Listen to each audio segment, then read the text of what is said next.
Et on passe au journal du retail. Bonjour Eva.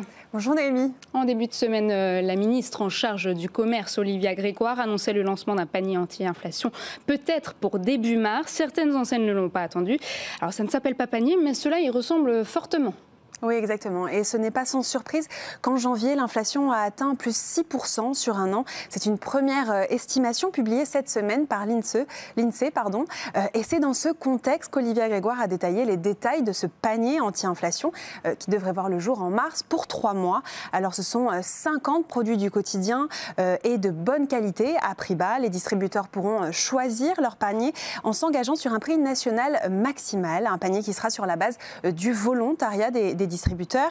Et ces derniers ne se disent pas opposés à cette demande. Michel Biraud, le patron de Lidl, se dit, lui, favorable à condition que toutes les enseignes s'y mettent. Et justement, Système U a annoncé ce mercredi une opération avec 150 produits à prix coûtant dans tous ces hyper U et super U. Et puis l'enseigne Tout Juste, dont nous parlions la semaine dernière, annonce lui un panier anti-inflation à moins de 30 € avec 20 produits.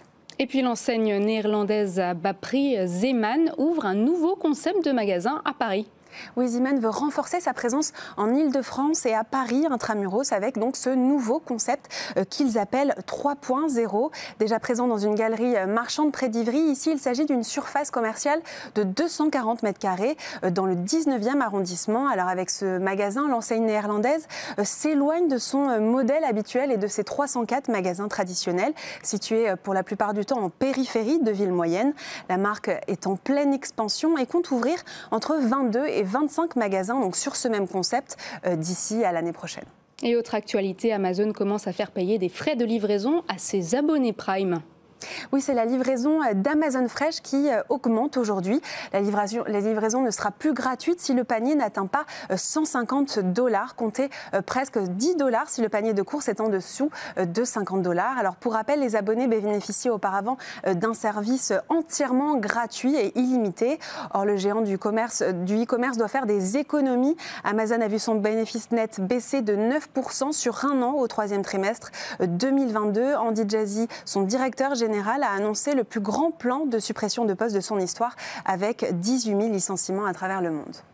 Et puis c'est le retour en France d'une marque de chaussures dont le nom vous parle peut-être. Oui, Bata revient sur le marché français via le e-commerce.